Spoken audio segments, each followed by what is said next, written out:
بسم اللہ الرحمن الرحیم۔ السلام علیکم۔ آج ایک نیو ویڈیو کے ساتھ میں حاضر ہوا ہوں اور آج کا ہمارا ٹاپک ہے کارما، جس کو ہم کہتے ہیں مکافات عمل۔ کارما کی کیا حقیقت ہے، کتنی حقیقت ہے، کیا یہ واقعی ہمیں دنیا میں دکھایا جاتا ہے یا اس کا واقعی کوئی عمل ہوتا ہے انسان کی زندگی میں یا نہیں ہوتا، اور اسلام کا اس کے ساتھ کیا تعلق ہے کارما کا۔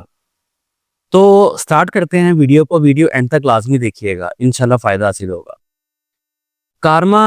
ایک ایسی چیز ہے یا ایک ایسا عمل ہے جو ایک انسان کے دوسرے انسان کے ساتھ تعلق میں آنے والی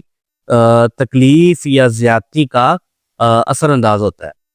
لیٹ سے کہ اگر میں نے ایک دوسرے شخص کے ساتھ زیادتی کی ہے، اس کی برائی کی ہے، اس کو تکلیف پہنچائی ہے، اس کو نقصان پہنچایا ہے، تو مجھے تیار رہنا چاہیے کہ میں بھی اس دنیا میں وہی تکلیف سے گزروں گا، وہی پریشانی مشکل سے گزروں گا۔ یہ ضروری نہیں کہ وہ شخص ہی مجھے وہ تکلیف پہنچائے گا، مجھے اللہ کی طرف سے تکلیف آ سکتی ہے۔ یہ تعلق، یہ کارما یا مکافات عمل بھائی کا بہن کے ساتھ بھی ہو سکتا ہے، بہن کا بھائی کے ساتھ ہو سکتا ہے، بیٹے کا ماں کے ساتھ، ماں کا بیٹے کے ساتھ، خاوند کا بیوی کے ساتھ، بیوی کا خاوند کے ساتھ، آفس کے باس کا کلیگ کے ساتھ، کلیگ کا آفس کے باس کے ساتھ۔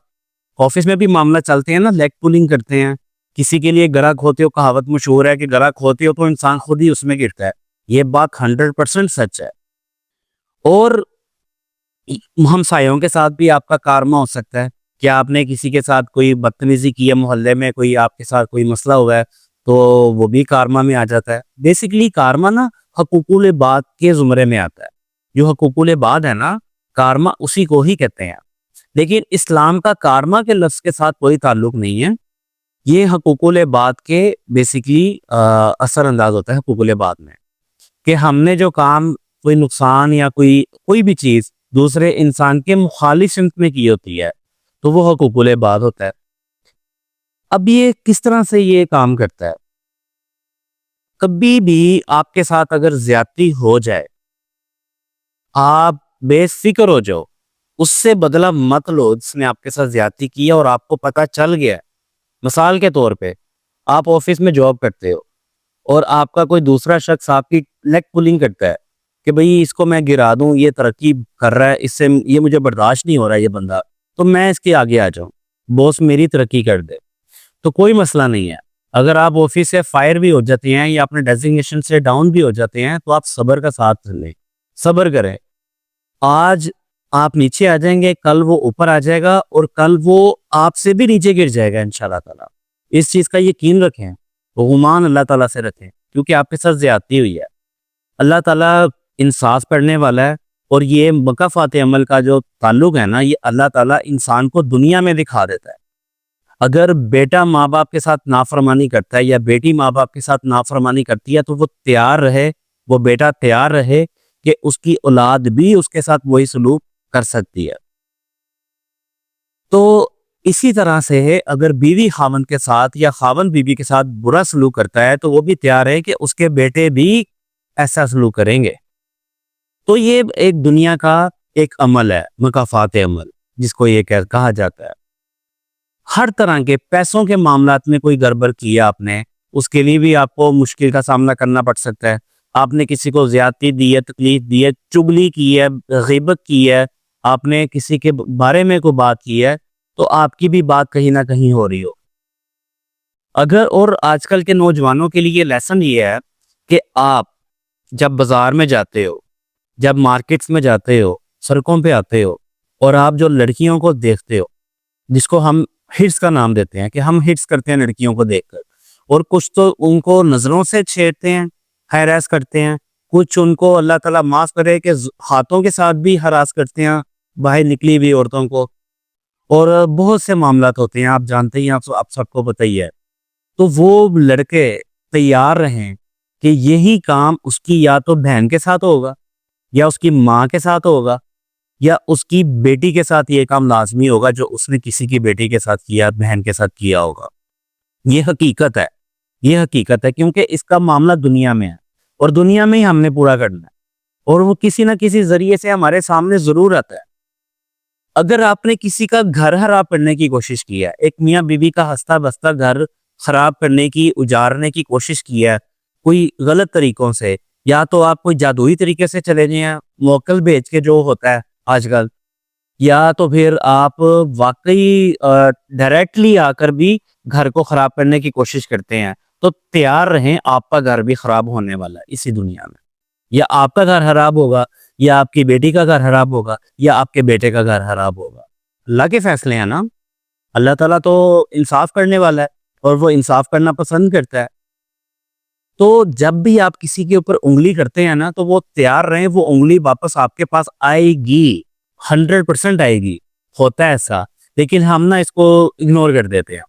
ہم کہتے ہیں نہیں یار یہ تو اللہ تعالیٰ کی طرف سے کوئی آزمائش ہے، تو اللہ کی طرف سے ہی تکلیف آتی ہے۔ آپ نے جو انسان کے ساتھ زیادتی کی ہے، ظلم کیا ہے، اس کے اوپر تہمت لگائی ہے، بہتان لگایا ہے، آج آپ کے اوپر بہتان آیا ہے، تو آپ کو احتسال کرنا چاہیے اپنا، آپ کو سوچنا چاہیے کہ میرے اوپر یہ وہی چیز آئی ہے جو میں نے کسی کے ساتھ کی تھی۔ لہذا جو بھی آپ کے دنیا میں معاملات زندگی ہیں، اگر ماں باپ کے ساتھ آپ کی نافرمانی ہو گئی ہے، یا ان کے ساتھ آپ نے ظلم و زیادتی کی ہے، یا آپ نے اپنے بھائی کے ساتھ بدگمانی یا ظلم و زیادتی کی ہے، یا کسی کا حق مارا ہے آپ نے، یہ بھی بہت امپورٹنٹ چیز ہے۔ میں حق کے اوپر انشاءاللہ ایک پراپر ویڈیو بناؤں گا کہ بہنوں کا حق کھانا یا بھائی کا حق مارنا، یا کسی کا بھی اگر آپ کا کوئی لین دین ہے اس کا حق رکھنا یا اس کا حق کھانا کتنا خطرناک، کس حد تک خطرناک ہو سکتا ہے، اور اس کی کتنی سزائیں اور کتنا وبال ہے اس کا اسی دنیا میں۔ آخرت میں تو حساب ہوگا ہی ہوگا، دنیا میں اس کی بہت تکلیفیں اٹھانی پڑیں گی اس شخص کو جس نے کسی کا حق مارا ہے، چاہے وہ اتنا صحیح حق کیوں نہ مارا ہو۔ وہ حق آپ کا فائنینشیل بھی ہو سکتا ہے، وہ حق آپ کا عزت کا بھی ہو سکتا ہے۔ تو ان سب چیزوں سے بچنے کے لیے، مکافات عمل سے بچنے کے لیے اس کی تیاری کیسے کرنی ہے؟ سب سے پہلے اپنا احتساب کریں کہ آپ نے اپنے ماضی میں کس کس کے ساتھ کیا کیا زیادتیاں کی ہیں۔ جو جو زیادتیاں آپ نے کی ہیں، اگر وہ شخص زندہ ہے تو اس سے خدا را معافی طلب کریں، اس کے پاس جائیں، اسے معافی طلب کریں، اس سے کانٹیکٹ کریں اور اس سے حال چال پوچھ کے بات چیت شروع کر کے بولے یار کوئی غلطی ہوگی ہو تو مجھے معاف کر دینا۔ اپنے نقصان جو آپ کے اس ٹائم کرنٹ چل رہے ہیں، ہو سکتا ہے آپ کا وہ مکافات عمل چل رہا ہو، تو لہٰذا اس کو آپ اپنے بیک میں ریمائنڈ کر کے جن کے ساتھ آپ نے زیادتی ظلم کیا ہے ان کے ساتھ آپ رجوع کریں، رجوع کر کے اس سے معافی طلب کریں۔ اور اگر وہ اس جہان فانی سے کوچ کر گیا ہے، فوت ہو گیا وہ شخص جس کے ساتھ آپ نے زیادتی کی ہے، تو اس کے لیے توبہ استغفار کریں، اس کے لیے مغفرت کریں، مغفرت کی دعائیں کریں، اس کے لیے صدقات کریں، زیادہ سے زیادہ صدقے دیں اس کے لیے، تاکہ وہ روز محشر آپ کی گردن نہ پکڑ سکے۔ ماں باپ زندہ ہیں تو ماں باپ کے پاؤں پڑ جائیں، ان سے معافی طلب کریں کہ ماں باپ اللہ تعالیٰ مجھے معاف کر دے، آپ بھی پلیز مجھے معاف کر دیں، امی ابو مجھ سے زیادتی ہو گئی ہے، مجھے معاف کر دیں۔ ماں باپ کی نافرمانی پہ بہت سے عذاب ہیں، اس کے اوپر بھی انشاءاللہ پوری ویڈیو پراپر بنے گی کہ والدین کی نافرمانی کے کیا نقصانات ہیں جو دنیا میں بھی اٹھانے پڑتے ہیں اور آخرت میں بھی ادا کرنے پڑتے ہیں۔ اپنے ماں باپ کا خیال رکھیں، زندہ ہیں تو ان کا حال چال پوچھیں، ان کے پاس جائیں، اور جو فوت ہو گئے ہیں ان کے لیے مغفرت کی زیادہ سے زیادہ دعائیں کریں، ان کے لیے عبادات کریں، ان کے لیے صدقات کریں، اور دوسرا یہ ہے کہ اللہ تعالیٰ سے بے انتہا معافی مانگے، بے انتہا معافی مانگے۔ اگر وہ شخص آپ کو معاف کر دیتا ہے تو بہت اچھی بات ہے، اگر وہ شخص بضد ہو جاتا ہے، آپ کو معاف نہیں کرتا، کہ بھئی آپ نے ظلم اتنا اس کے ساتھ کیا ہوا ہے اور آپ نے سچے دل نیت کے ساتھ اس سے معافی طلب کی ہے اور وہ بضد ہے، آپ کو معاف نہیں کرتا، تو پھر بھی آپ نے پریشان نہیں ہونا، آپ اپنے اللہ تعالیٰ کے پاس ہیں، اللہ تعالیٰ سے گر گرا کے معافی مانگے کہ اللہ تعالیٰ میں نے دنیا میں حق ادا کیا، میں اس کے پاس گیا، اس شخص کے پاس، اس شخص نے مجھے معاف نہیں کیا، اللہ تعالیٰ تو مجھے معاف کرنا۔ اللہ تعالیٰ اس کے دل میں ڈال دے گا، انشاءاللہ وہ آپ کی معافی ہو جائے گی، لیکن کرنا ہے۔ اگر آپ تکلیف سے گزر رہے ہیں، اپنا احتساب کریں اور اپنے جو پاسٹ میں آپ نے ماضی میں کیا ہے اس کے اوپر آپ غور کریں اور آنے والی زندگی کی فکر کریں۔ اللہ تعالیٰ مجھے اور آپ کو استقامت دے اور اللہ تعالیٰ مجھے اور آپ کو سمجھنے کی توفیق عطا فرمائے۔